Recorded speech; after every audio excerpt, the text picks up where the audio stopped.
नमस्कार सर, मेरा नाम राजू है। काफ़ी सारे इन्वेस्टर ये बोलते हैं कि मैं 10 साल के लिए इन्वेस्ट करना चाहता हूँ, 5 साल के लिए इन्वेस्ट करना चाहता हूँ, 15 साल के लिए इन्वेस्ट करना चाहता हूँ। क्या ये सेंटेंस ठीक है? जब कहते हैं तब सही है या बाद में ये सही होता है? इस पे देखते हैं कि मैंने मान लेते हैं कि मैंने ये सोचा था 12 साल 15 साल पहले कि मैं 10 से 12 साल 15 साल के लिए इन्वेस्ट करूँगा। वो दौर बीत चुका है, वो 15 साल मेरा टाइम बीत चुका है और मैंने एक टारगेट रखा था कि 2 करोड़ पोर्टफोलियो हो जाएगा तो मैं मेरा काम पूरा हो जाएगा। इतना मैंने डिसाइड करके कैलकुलेट करके 12-15 साल पहले सोचा था। तो 3000 का SIP शुरुआत किया था, फिर धीरे धीरे बढ़ा के एवरेज 30,000 का SIP किया। 12 से 15 साल में ये 2 करोड़ रुपया मेरा प्राप्त हो गया। एवरेज मैंने 30,000 का SIP किया। अब ये दौर गुजर चुका है, 12-15 साल पूरा हो चुका है। तो क्या अब ये जो 2 करोड़ रुपया पूरा हुआ है इसको सारा मैं खर्च कर दूं? नहीं खर्च कर पाऊंगा। क्यों? ज़रूरत नहीं है। 10 साल के बाद बड़े पैसे का ज़रूरत है, बच्चे का एजुकेशन, उनका शादी, घर खरीदूंगा तो 5 से 10 साल के बाद बड़े पैसे का ज़रूरत पड़ेगा। तो ये तो मेरा, जब मैंने ये सोचा था कि 10 से 15 साल के लिए इन्वेस्ट करूंगा, वो टाइम पूरा हो गया। अब फिर भी वहाँ पे रिमेन इन्वेस्टेड हूँ, तो इसका मतलब है कि ये पैसा खर्चा नहीं हो पा रहा है। तो आप ये कहते हैं कि मैं 10 साल के लिए इन्वेस्ट करूंगा या 15 साल के लिए इन्वेस्ट करूंगा, लेकिन वो होता नहीं है कि 15 साल के बाद आप सारा पैसा खर्च कर दें। मेरे केस में ये पैसा हो चुका है और मुझे ज़रूरत ही नहीं है। तो ज़रूरत नहीं है तो वो पैसा रिमेन इन्वेस्टेड रह जाएगा। मान लेते हैं कि 15 साल तो बीत गया, हो सकता है 5 साल और रिमेन इन्वेस्टेड रहूं या 30 साल के लिए इन्वेस्टेड रहूं। उसमें से मान लेते हैं कि 1 करोड़ रुपया ऐसा होगा जो मुझे कभी ज़रूरत नहीं पड़ेगा। मतलब सारा खर्चा होने के बाद भी 1 करोड़ रुपया पोर्टफोलियो म्यूचुअल फंड में पड़ा रहेगा।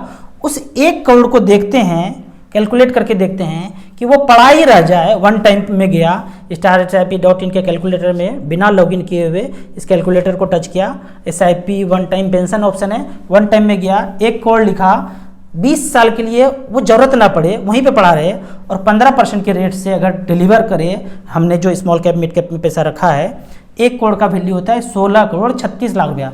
12 से कितना होगा, 13 से कितना होगा, 10 से कितना होगा, वो आप खुद कैलकुलेट कीजिए। हमने 15 सोचा है, हमें इतना मिला है, हमें भरोसा है। 15% के रेट से 1 करोड़ का वैल्यू, जो मुझे ज़रूरत नहीं है पैसे का, वो सरप्लस पैसा वहाँ पड़ा हुआ है, तो 16 करोड़ हो गया। तो यानी कि ये पैसा जो मुझे कभी ज़रूरत नहीं है वो 16 करोड़ हो सकता है, बाद में 32 करोड़ भी हो सकता है और नेक्स्ट जनरेशन को पैसा वो ट्रांसफ़र हो जाएगा। जैसे कोई भी प्लॉट फ्लैट कॉर्नर का लेते हैं, जो भी करते हैं, वो क्या बोलते हैं, कभी बेचते हैं, वो नेक्स्ट जनरेशन को ट्रांसफ़र हो जाता है। ठीक उसी तरह हमारा जो ये प्लॉट यहाँ पे म्यूचुअल फंड में खरीदा हुआ है, वो नेक्स्ट जनरेशन को ट्रांसफ़र हो जाएगा। और जब मुझे पता है इस कैलकुलेशन से, मैथमेटिक्स में, वो 1 करोड़ 16 करोड़ रुपया बना सकता है, जब ये हो ही जाएगा इतना पैसा, तो कुछ और करने का ज़रूरत क्या है? इसका मतलब मेरा ये है कि अलग अलग जगह पैसा कमाने के लिए कुछ और क्यों करना है? ये बिजनेस कर लो, वो बिजनेस कर लो। अच्छा, पड़ोसी का कपड़ा का दुकान खूब अच्छा चल रहा है, मिठाई का दुकान उनका अच्छा चल रहा है, मैं भी कर लेता हूँ। अरे मेरा जो टैलेंट है हम वो करेंगे, देखा देखी नहीं करेंगे। समाज में वो कमा रहे हैं इस चीज़ में तो हम भी वहाँ पैसा लगा देंगे। वो शोरूम खोल के बेटा उसका अच्छा चल रहा है, अरे उसका अच्छा चल रहा है, उसका उसमें टैलेंट है तो वो अच्छा कर रहे हैं। समाज में जो दिवालिया लोग होते हैं ना, वो देखा देखी में दिवालिया होते हैं। हमारा जो टैलेंट है, हमने जो पैसा बनाया, हमें उसी रास्ते पे चलना चाहिए। दूसरे लोग शोरूम करके करोड़पति बन गए तो हम भी करोड़पति बन जाएंगे, वही शोरूम खोल के। नहीं होगा, दिवालिया होते हुए हमने समाज में ऐसे लोगों को देखा है। तो हमें पता है कि हमने जहाँ पैसा इन्वेस्ट करके इतना हो गया, तो फालतू में इधर उधर हम चक्कर क्यों काटेंगे? जिस चीज़ का हमें नॉलेज नहीं है, हम ऐसे जगह पे पैसा क्यों इन्वेस्ट करेंगे?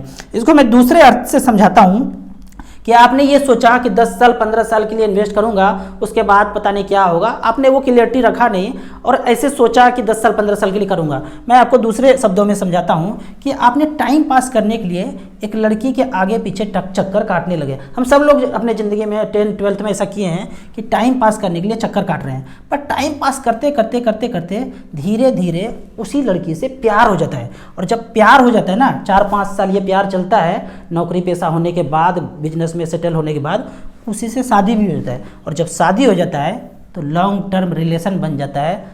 इसी को बोलता हूँ मैं, ज़िंदगी के साथ भी, ज़िंदगी के बाद भी। म्यूचुअल फंड का रिलेशन भी आपका इसी के जैसा हो जाएगा। अगर जो व्यक्ति 10, 12 साल 15 साल रिमेन इन्वेस्टेड रह जाएंगे ना, वो शादी हो जाएगा उनके साथ, आप कभी पैसा नहीं निकाल पाएंगे। निकालेंगे तो जरूर खर्च करने के लिए, पर ज़्यादातर पैसा वहीं पड़ा रह जाएगा और वो वेल्थ क्रिएशन करता रहेगा। आपको इसी तरह म्यूचुअल फंड के बारे में और कुछ जानना है, इन्वेस्टमेंट के बारे में जानना है, तो इस नंबर पे मुझे व्हाट्सअप कर सकते हैं। आपको ऑनलाइन म्यूचुअल फंड में इन्वेस्ट करना है तो दिए हुए ऐप में रजिस्ट्रेशन करने के बाद हमसे डायरेक्टली जुड़ सकते हैं। आप अपने ऑफिस में वेलफेयर मीटिंग में हमसे फाइनेंशियल प्लानिंग का क्लास कराना चाहते हैं तो हमसे इस नंबर पर कॉन्टैक्ट कर सकते हैं। वीडियो अच्छा लगे तो आप अपने व्हाट्सएप यूनिवर्सिटी के ग्रुप में इसे ज़रूर शेयर करें। Thank you so much.